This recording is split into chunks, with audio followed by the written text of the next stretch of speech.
Dober večer, cenjene gledalke, spoštovani gledalci. Moje ime je Aljuš Pertinač. Židan pozabil na kongres SLS.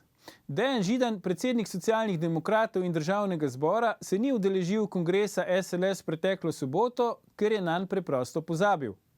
Glede na to, da ima to soboto kongres njegova stranka, on pa kandidira za predsednika, iskreno upamo, da bo tokrat prišel. Vi pa gledate oddajo Faktor na TV3, resnica boli, komentarji še bolj. Danes bomo za vas komentirali verouk v šoli. Spada verouk v javno šolo in ali bi moral biti obvezen? Spada torej verouk v javno šolo? In če da, ali bi moral biti obvezen za vse učence? O tem se bomo pogovarjali z našima stalnima komentatorjema, Normo M. Korošec in dr. Igorjem Lukšičem. Toplo pozdravljena. Živijo. Zdaj, Norma, se ti upravičujem, običajno bi začelo oddajo s tabo, ker si dama, ampak danes, ki imamo religijsko oddajo, bomo začeli bolj po monoteističnih religijah, skratka z Igorjem. Igor, ti greš na kongres SDA v soboto? Ne, tokrat ne. Ne greš? Aha. No, pojasnimo gledalcem, zakaj ne. Namreč moram ti čestitati, stari, revija Mladina te je razglasila za desničarja, ne? To je verjetno zaradi tega, ker si stalni komentator v oddaji Faktor. Namreč hodiš sem in braniš sovražni govor. Kaj lahko poveš o svoj zagovor? Kaj bo šele, ko me bojo videli danes na Novi TV? Novi 24 TV. Marija, tega si pa sploh ne znam predstavljati. Ok, pojmo mi na našo današnjo temo. Norma, a nam lahko za začetek razložiš pač nam, ki nismo tega obiskovali, zakaj v bistvu gre pri verouku? Torej, verouk kot neka priprava na aktivno versko življenje je v bistvu pač priprava na aktivno versko življenje. Tam se naučiš nekih osnovnih molitvic, priprave na zakramente, kaj je pomen zakramentov, kako se jih živi, Božje zakone spoznavaš in se pripravljaš na življenje v skladu s pač cerkvenim naukom. A je to pol tako kot recimo za vozniški izpit, je sam teorija ali je tudi kaj prakse? Kako je s tem? Ja, težko bo zdaj kdorkoli preveril, a ti res zaupaš Bogu, a res veruješ, a ne. Pač kar je teh izpraševanj so večinoma teoretična. No. Se mi zdi, da pa te vse udeležence, se pravi recimo sploh birmance, takrat je bolj aktivna priprava, nagovarjajo pol zgledi, pa pol tudi od tega marsikaj odnesejo. No. Ja. Kakšne pa pač tudi pol takoj po birmi odnese iz cerkve, pa si sami mislijo, evo, fertik, nikoli več mi ne bo treba, hvala Bogu, končno je konc. Ja. Mislim, in takih je pravzaprav veliko in to je velik problem. Ne? Ja, zdaj, ko se jaz spomnim, ko smo mi bili v 7. razredu, smo v glavnem sošolcem pač tiste mopede birmanske zavideli. A je zdaj tudi kakšno klasično darilo pri Birmi za fante pa za punce, ali je to bolj zdaj tako čisto odvisno od posameznika? Kaj botre pa botri kaj podarjajo? Ni bistvo Birme darilo, ko ga dobiš za Birmo. Ne? Ja, vem, da ne, ampak je pač kaj, kar je popularno ali ne? Ne vem. Se bistvo Božiča tudi ni obdarovanje, pa vemo pač vsi, da v glavnem ne, otroci čakajo darila. Kako pa je s tem pri Birmi? Jaz sem pač doživljala sveto Birmo kot v bistvu res izlitje svetega duha, no. In so mi bila darila tako res postranskega pomena. Pa se spomniš, kaj ti si pol imela botro, kaj ti je podarila? Ja, moj dedek je bil moj botar, podaril mi je pa eno zlato verižico. Super, ok. Ni tak, jo imaš danes? Ne, ta je pa iz Medžugorja. V redu. No, evo, se pravi tudi nekaj posebnega. Igor, evo, da ne boš ti nama zaspal, da te vključimo v debato. Ti si cerkveno poročen oziroma tvoja žena je cerkveno poročena s tabo, sem prav povedal? Ne, ona je cerkveno poročena z Bogom, z mano pa samo pravno formalno po zakonu. Tako se temu reče. In to sta pač v bistvu v težkih komunističnih časih enopartijskega režima sta to izvedla. Imata 4 otroke, kako je pa z zakramenti pri otrocih? Vsi 4 so krščeni, 3 imajo birmo, to je to. To je to. Pa si imel kaj težav s krstom? Nekaj mi je prišlo na uho, da lokalni župnik ni bil preveč vesel, da bi tvoje otroke krstil. A je kaj resnica na tem? Ja, takratni lokalni župnik ne samo, da ni bil vesel, ampak ni hotel jih krstiti, tako da oziroma Marta je to organizirala pri frančiškanih, ki so to sprejeli in krstili vse 3 prve, pri tem zadnjem pa je že tudi bil župnik bolj. Je pa že župnik odvognil. Drug župnik je bil. Se pravi, so župnike zamenjali. Ja. Norma, kako je s tem zdaj? Je prosta odločitev duhovnika, koga pač komu podeli pač sveti krst ali ne, ali kako je s tem? A veš, da prav, če ima pravico zavrniti koga, to mislim, da pač tega ne vem. Vem pa, da v bistvu lahko tudi v neki smrtni nevarnosti lahko tudi drug človek krsti, ki ni duhovnik.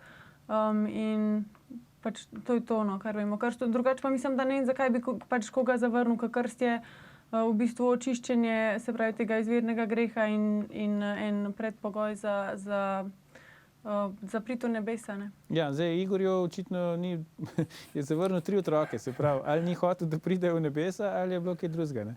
Ampak ok, nimamo zdaj tega župnika tudi, tako da se ne bomo... Ne, gre, Aljuš, veš kaj, gre po moje čisto za dober kriterij, ki ga nekateri uveljavljajo še danes verjetno. In sicer, da če družina, cela familija ne zagotavlja neke verske vzgoje, potem je vprašanje, zakaj bi nekoga krstil. In se mi zdi, da recimo je to čisten sprejemljiv argument, ki ideja je seveda, da živiš versko življenje in da sprejmeš se tistega, ki to želi potem tudi na otroke prenašati in jih versko vzgajati. Tako da to je neka logika. Ne? Zaradi tega pač ti lahko zavrneš v takem primeru, ne vem, bermo ali pa mogoče sveto obhajilo, ampak krst je pa nekaj tazga, kar v bistvu bi lahko prejel čisto vsak človek, ki se rodi in ne bi bilo tega nobene škode, bi bilo pa ful koristi. Ne, jaz se tudi ne strinjam in se nisem, ne gre za to, da se strinjam, jaz samo razlagam, zakaj se je ta župnik tako odločil in marsikdo se še danes. Ker njegova ideja je bila, da bi celo družino ali pa vsaj ženo nekako spravil do tega, da bolj redno hodi k maši oziroma se izkaže kot članica te verske skupnosti in župnije, ne, da je potem prizna. Kaj pa so koristi, recimo Norma, ko si omenila koristi krsta? Da bi to vsak lahko dobil. Vse sem rekla, ne, očistite izvirnega greha. To so duhovne stvari, to ni zdaj darilo pri bermi, to tebe bolj zanima verjetno. Ne, saj to pa še jaz vem, da od krsta do birme je še vmes kakšen korak. Ne. Ja. To vemo celo mi, ki nismo hodili k verouku. Ampak ok, zdaj posebej verouk, zdaj, če gremo čisto na osnovno vprašanje, kakšno je vajino mnenje glede pač izvajanja verskega pouka, verouka v šoli, v javni osnovni šoli? Tako kot je Norma prej rekla, se mi zdi, da to spada k verski skupnosti. Ona to lahko naredi za lastne potrebe in po lastni presoji, zato je usposobljena in ne moreš tega prenašati na neko drugo institucijo. In predvsem je potem, ko imaš ti regulirano javno šolstvo, enostavno, jaz vem, ker sem se pogovarjal s cerkvenimi dostojanstveniki o tem, in sem jih opozoril na to, da potem bi morali sprejeti, da te ljudi, ki bi imeli verski pouk oziroma ta nek verouk, ki bi seveda moral biti potem na nek način generalen, se pravi, bi vključeval tudi druge verske skupnosti, tam se pa potem začne stvar že zapletati. Zdaj otroke deliti po verski pripadnosti in tako naprej. Skratka, zelo komplicirano. Tako da mislim, da to, kar imamo zdaj v državi, da cerkve same izvajajo verski pouk, tako kot se njim zdi prav in po lastnih predstavah, da je to dobra rešitev. Norma, te preseneča, da se na približno 50 do 70 javnih šol v Sloveniji od 450 približno ta hip že izvaja verski pouk v prostorih šole. Si to vedela? Ja, glih to sem hotela povedati. Pač to je čisto lahko iz praktičnih razlogov. Danes so jim starši so zaposleni, voziti pol otroke še popoldne sem tja, levo, desno je naporno. In se mi zdi to lep en primer sodelovanja med osnovnimi šolami pa med župnijami kot dvema, v bistvu ločenima stvarima, ampak v bistvu skupnim ciljem, da v bistvu se pol lahko tudi verouk izvaja v osnovnih šolah. Ne vem, sicer, a se ga lahko kje tudi prizna kot izbirni predmet, meni se, da bi se tudi to moglo. Ne, to gre samo za tehnično rešitev. Za prostor da šola, ker cerkev nima ustreznega prostora, ali pa je pot predolga od šole do župnišča, ali pa je pot nevarna. Tako pač zakon določa te pogoje. Ne? Predvsem gre za podružnične šole, ki so zelo oddaljene od prostorov, ki jih ima cerkev na razpolago. Pa tudi sicer se upošteva to, da cerkev nima na razpolago ogromno kadra, marsikje so župnije nezasedene z župniki in se mi zdi, da je to taka korektna rešitev, ki sem jo tudi jaz podpiral. Ja, se to gre na predlog ravnatelja, to gre. A pa vaju recimo preseneča, da čeprav zakon tega ne omejuje na pač rimokatoliško cerkev, da ni primera do zdaj v zgodovini, odkar ta določba velja, pa že kar nekaj let velja, da bi katera druga verska skupnost tudi zaprosila za izvajanje verskega pouka v šoli. Vaju to kaj preseneča? Ne, mislim, mene ne, ker je teh procentualno toliko malo, da pač za 3 otroke ali pa ne vem, 4 mogoče, če so kje, po mojem se jim ne splača. No. To lahko primerjamo, ne to, kar pravi norma z recimo srbskim ali hrvaškim ali srbsko-hrvaškim ali pa jezikom, ker je samo nekaj osnovnih šol, kjer se to ponuja kot nek izbirni predmet, zaradi tega, ker enostavno ni zadost zanimanja strani staršev za ta jezik, ne. In pri verski vzgoji, se pravi v drugih cerkvah, je verjetno podobno. No, ampak vseeno, saj tako na prvo žogo bi kdo rekel lahko, da recimo pravoslavnih vernikov je kar nekaj v Sloveniji, tudi pač muslimanskih vernikov. Niso vsi v istem šolskem okrožju. Recimo, če bi v Ljubljani na eni šoli naredili za pravoslavce ali pa muslimane, vprašanje, če bi jih zbrali za eno skupino. Pa kako vi dva mislite, da bi recimo pač okolica na to odreagirala? Bi pač to starši drugih otrok, ki niso te veroizpovedi, to mirno sprejeli, tako kot zdaj sprejemajo, recimo, če se verouk tam izvaja, ali bi kako drugače odreagirali? Po mojem ne bi bilo posebnosti, no. Pač sploh za, ne vem, protestantske ali pa pravoslavne verouke. Ja, kaj pa recimo islamski verniki? Ja, tle bi se pa znali malo že zaplesti, ne. A pa kaj bi bil zaplet v bistvu? Sej pride tisti, ki hoče, ne? Pač šola da sam prostor. Ja, samo veva oba, Aljuš, uvajanje nove prakse je zmeraj boleč način, ko ti v neko okolje, ki ima neke navade, vpelješ eno drugačno prakso. Tudi če je pravno formalno podprta, je to za tisto okolje zmeraj boleče, moteče in zmeraj se to na en tak, recimo, mučen način zgodi. Po mojem v tem primeru bi se ravno tako to zgodilo. In seveda tle obsojati ljudi vnaprej, da so religiofobi. Vem, ampak govorim, že prejudiciram, kaj bi se zgodilo, kaj bi recimo prej omenjeni časopis pisal o tistih, ki bi rekli, bodimo vendarle razumemo te ljudi, ampak peljemo postopek naprej, peljemo proces naprej, ampak emocije so del politike in morajo biti del izražanja. Politiko glavno mora zanimati, kaj ljudje čutijo, ne samo, kaj so po pravu dolžni storiti. Ja, saj verjetno tudi te verske skupnosti podobno razmišljajo, pa pač tega zato niti ne zaprosijo. Ampak recimo norma, zdaj ne vem, če bom prav povedal, pa me boš ti popravila, čez vesoljska zombi cerkev blaženega zvonjenja. A misliš, da njim bi pa lahko prišlo kaj takega na misel? Ta religija je bila tako ustanovljena zato, da bi zaščitili tiste objekte, ker imajo oni pač v teh svojih določilih, da v bistvu vsako stanovanje je verski objekt. Ne, če sponvo 3-krat ne jim butneš po ne vem čem. In je v bistvu to bil bolj iz tega praktično. V bistvu je ena luknja v zakonu, ki so jo izkoristili. Kakšne koristi pa imajo od tega, če imajo v stanovanju verski objekt, če sponvo 3-krat butnejo po nečem? Ja, to je bilo takrat, ker je bilo za tisto neke plačila za neuporabljene nepremičnine, razen če so verski objekti. Se pravi, zdaj, če bi davek na nepremičnine uvedli, pa bi recimo veljala izjema za verske objekte, potem bi oni boljš prišli skozi. Mislim, da je bila to ideja osnovna za ustanovitev. Pa ni pol bojazni, da bi se pol občestvo te verske skupnosti povečalo v Sloveniji, če bi se ta davek uvedel, Igor? Ja, jaz mislim, da je to ena taka zafrikanska ideja, ki se mi zdi, je igrala svojo vlogo, mogoče se bo spet obnovila, če bo ker to je na nek način zajebavanje in države in pač sistema ločitve cerkve od države v resnici. Ja, in pač igranje tle nekih intelektualističnih štosov, ki so sicer čisto dobrodošli, vkolikor ne vodijo v nek konflikt, je absolutno brezploden. Jaz mislim, da zaenkrat so odigrali pozitivno vlogo v tem smislu, da so malo razrahljali celotno temo v zvezi z religijo. Mogoče so pa koga užalili, ker pa ne. Zaenkrat se še bremzajo, ampak tudi davka na nepremičnine zaenkrat še nimamo. Tako da počakamo, pa bomo videli, kako je s tem.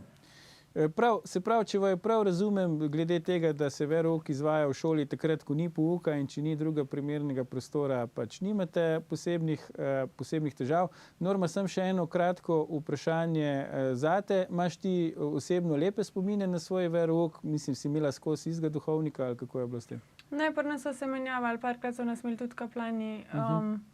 V splošnem, mislim, ja, ful, fajn. Mislim, tako hecali smo pa tudi obdelali tudi zelo resne teme. Recimo, nam je župnik prikazal nekaj, česar ni možno videti na nobeni televiziji, niti tle pri vas na Faktorju. Prav, se upravičujem, ti boš po oglasih povedala, kaj točno je šlo. Se vrnemo po oglasih, ko bomo nadaljevali s komentiranjem verouka v šolah. Ostanite.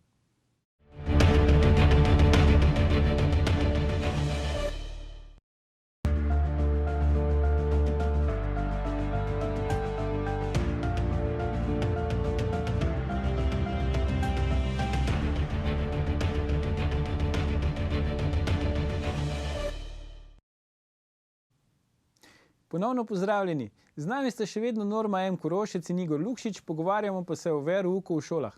Norma, prej sem te žal moral prekiniti, ker smo šli na oglase, ko si hotela povedati, kakšne stvari vam je duhovnik pri verouku pokazal, ki jih na televiziji ne moreš videti. Izvoli. Ja, pokazal nam je točno pač s kamero sneman postopek splava.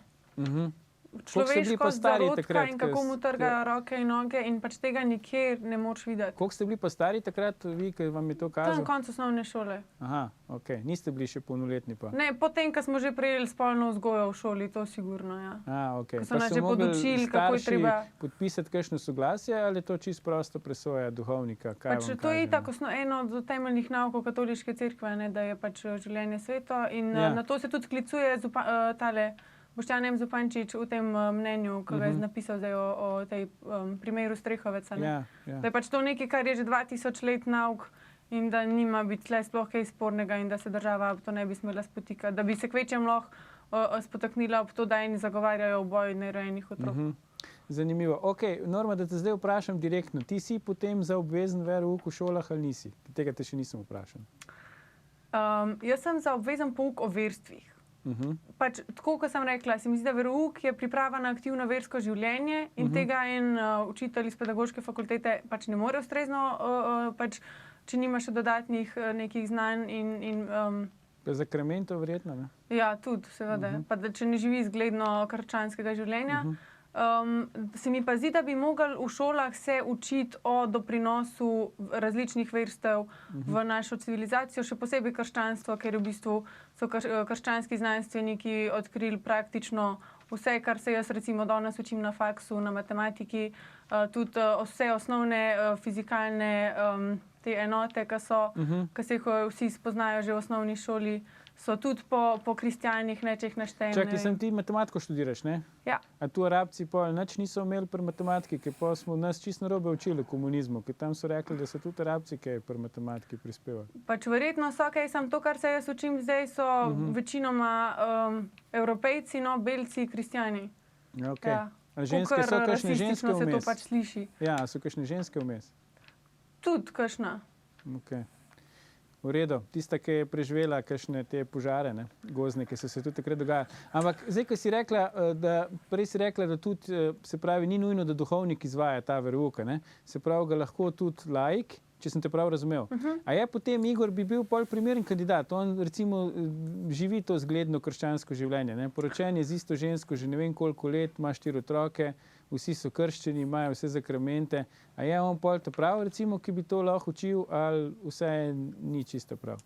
Ja, meni se je že po tistem stavku, ki je rekel, da v bistvu je njegova žena poročena z Bogom, z njim pa sam civilno, že nam to pove nekaj o njegovem neintegriranem, čist krščanskem življenju.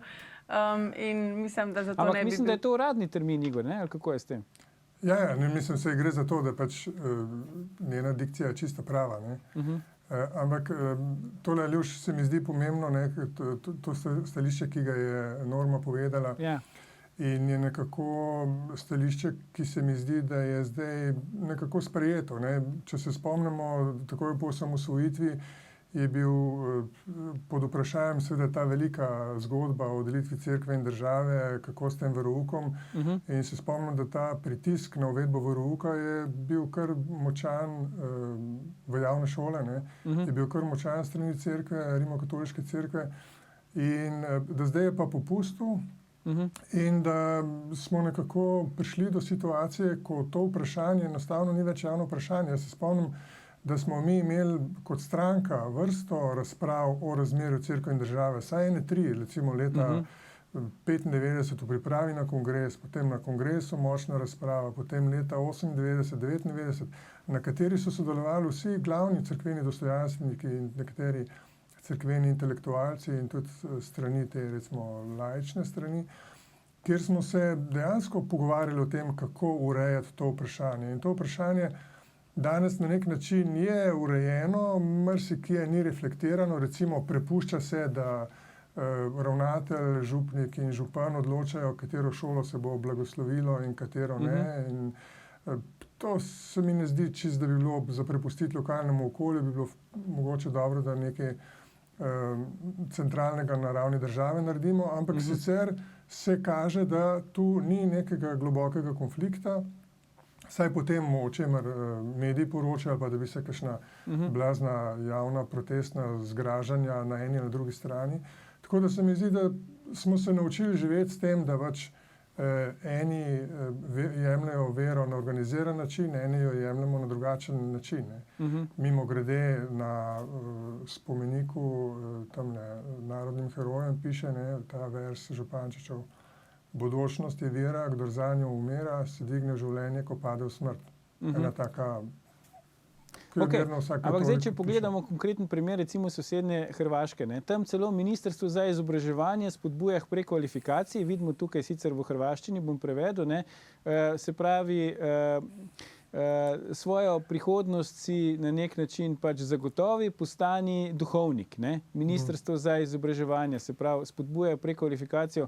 Norma, zakaj recimo ta duhovniški poklic med mladimi ni tako priljubljen? Vemo, da število duhovnikov upada in da to je resen problem za rimokatoliško cerkev. Igor je prej že omenil, so župnije, ki pač nimajo več svojega duhovnika, recimo naša je taka, naš pač lokalni župnik v 2 župnijah mašuje. Zakaj po tvoje ta poklic recimo za mlade ni tako privlačen več?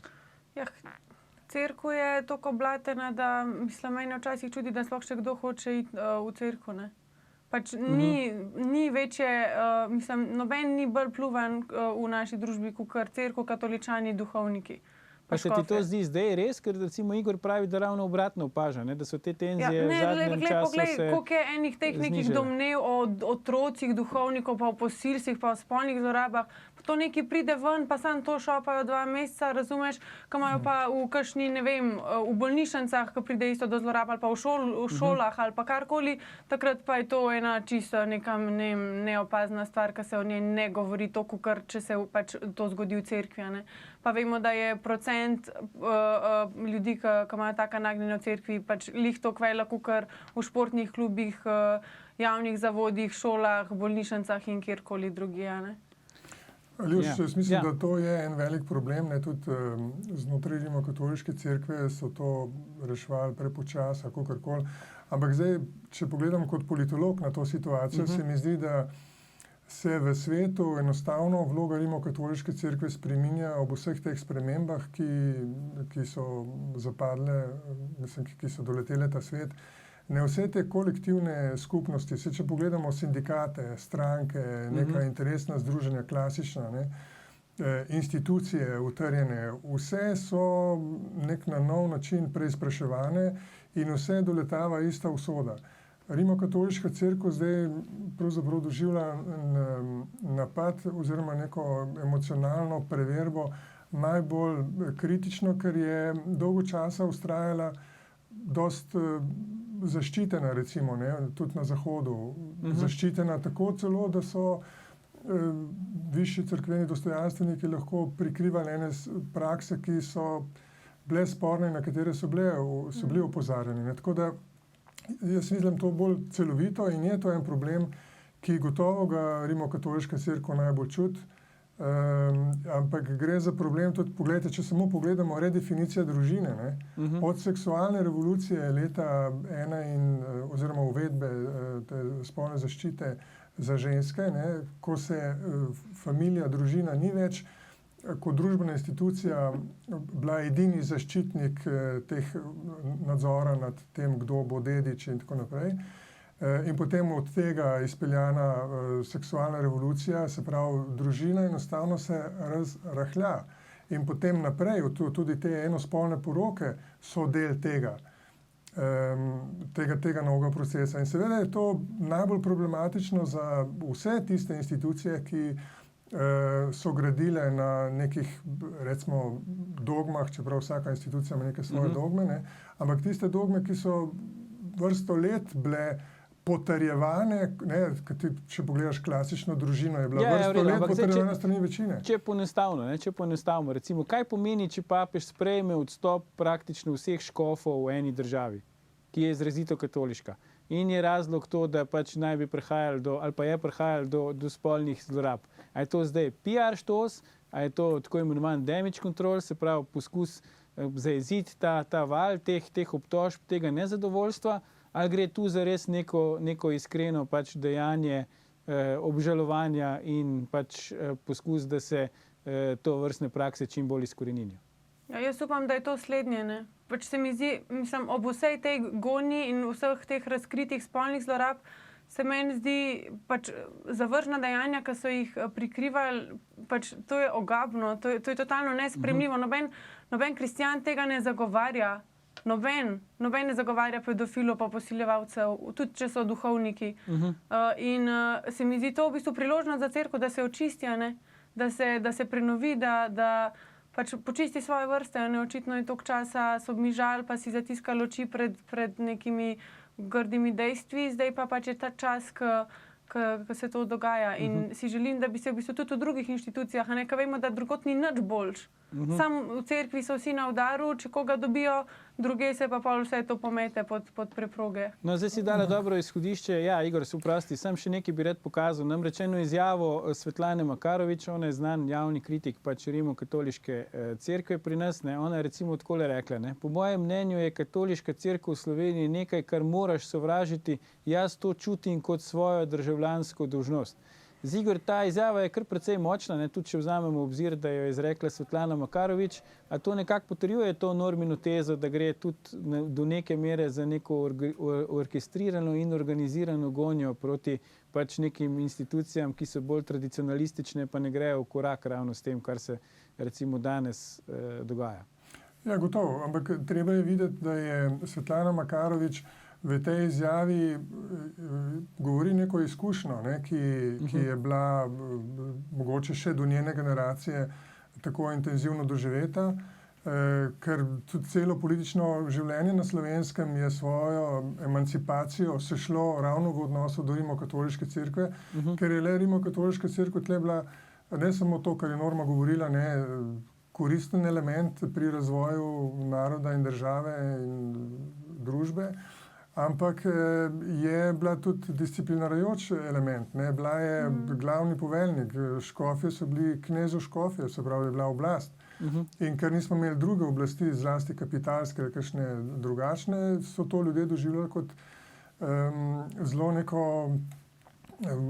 strahospoštovanje, kot nekaj, kar je, ne, tisti, ki se je hotel upirati ali pa biti malo bolj svoboden, ga je takoj zadela neka božja beseda ali pa zakaj je po vajenem mnenju recimo Svetlana Makarovič tako neprizanesljiva do cerkvene oblasti, je pa zelo prizanesljiva do posvetne oblasti, če dam sam za primer ljubljanskega župana Zorana Jankovića, kjer mu je praktično pripravljena odpustiti vse, ne, tudi tisto, za kar recimo vsi skupaj, tako kot je rekla Norma, tudi krščansko občestvo obsoja pač lastne duhovnike. Jaz mislim, da je tle Svetlana Makarovič pač otrok časa, ki zdajle funkcionira tako, kot sem prej rekel, da je rimokatoliška cerkev pomembna tarča pri tej moralnem čiščenju in preoblikovanju celotne svetovne konfiguracije družbe. In tisti, ki pač funkcionira na ta način, da legalne in legitimne tarče napadajo, ne, to zdaj izkoriščajo. Jaz mislim, da je to za razumeti v tem kontekstu. Norma, kaj je po tvoje zdaj pravilni odgovor v tej situaciji? Jaz mislim, da je Svetlana Makarovič mogla doživeti neko izjemno negativno izkušnjo v cerkvi in je potem to poslušila kar na celo cerkev in na vse duhovnike in na vse vernike. Ampak to je zelo trapasto. No? To je tako, da bi šel enemu slabemu zobozdravniku, pa bi pa rekel, vsi zobozdravniki so slabi in ne bom več. Pesniška svoboda, ne? Ne, samo gre lepa malo za napačno interpretacijo. Ne? Ona govori o cerkvi, ne govori o vernikih. Je rekla tudi, da bi bilo za Aleša Primca bolj, da se ne bi rodil, recimo. Ja. Ali pa da je bil v takih primerih. Mislim, tako nastrojena je proti cerkvi, proti cerkvenim dostojanstvenikom in tudi proti katoličanom in drugim kristjanom. Ne, samo Primc je vendarle bil nekaj drugega. Ni bil predvsem katoličan, ampak je bil vodja enega gibanja, ki se Svetlana Makarovič verjetno z njim ne strinja in je proti temu gibanju nastopila. Tako, to gre za politično izjavo. To gibanje je bilo pa utemeljeno na osnovnih postulatih cerkvenega nauka. To je bilo moje naslednje vprašanje. A lahko zdaj to vera sploh še funkcionira v današnjem svetu, mimo terena politike, ali je že to, da si, kot ti praviš, Norma, aktiven kristjan, a je to že politično stališče in je potem to že teren politike? Ne? Mislim, ločitev cerkve pa države ne pomeni, da vsi kristjani ne smejo biti nikjer razen v cerkvah. To ne pomeni. To gledalci vejo, kaj to pomeni. To pomeni, da v bistvu duhovnik ne sme biti župan, da predsednik vlade ni papež. To je ločitev cerkve od države, ne pa da se morajo vsi kristjani skrivati. Ne sprašujem glede tega, ne sprašujem o tem, a je ta teren, ker cerkev bi naj bila pristojna za vero, za moralo, ne, in to je načeloma ločeno od terena politike, ampak to se zdi, da se zdaj prepleta. Ne. Tudi vi sami recimo pravite, da je ta proces proti tajniku škofovske konference, da gre za politični proces. Ne. Kje je zdaj ta meja v bistvu? A se to da še sploh to mejo določiti ali je čedalje bolj zabrisana? Cerkev ima nauk in nauk zajema vse aspekte človekovega življenja in politika podobno. In tam, ker se na temi družine se trči politična ureditev oziroma nekaj, kar šola sugerira, pa kar uči cerkev. In potem je razprava in imamo kristjani tako pravico, da povemo svoje mnenje in povemo, kaj nas uči naša vera in stojimo za tem in ni to, mislim, je to edina pravilna stvar, ki bi jo kristjani sploh mogli, to bi vsi mogli delati. Ne pa, da se skrivajo, da ne vem, kaj bo, da ne bom izgubil službe. To je znak, da je zelo naša družba zelo izkrivljena. Ne? No, to je že hvalevredno, da se ti ne skrivaš in da tudi hodiš v našo oddajo in to tudi tako poveš. Si bomo vzeli še en premor, ne odhajate, se vrnemo po oglasih, ko bomo s komentatorjema podali zaključne misli.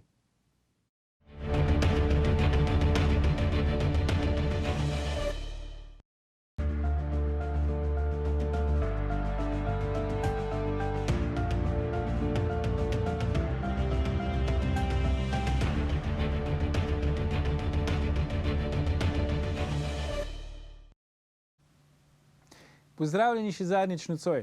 Norma M. Korošec, kakšno sporočilo imaš ti za verujoče v Sloveniji, da ne bi izgubili upanja? Jaz bi želela opogumiti vse kristjane, da se zdajle borijo za Tadeja Strehovca, za njegov primer, da izrazijo njemu solidarnost in podporo in da se v bistvu v tem vadijo, da v bistvu vstanejo, nekaj povejo, izrazijo svoje prepričanje in da je to njihova pravica in da jih nima biti česa strah. To bi povedala kristjanom danes. V redu, super, hvala. Igor, kako sporočilo imaš pa ti za neverujoče, da se ne bi pretirano bali cerkve in verujočih? Razen osebnega zgleda, recimo. Razen osebnega zgleda. Si slišal, se nas bojijo. Jaz mislim,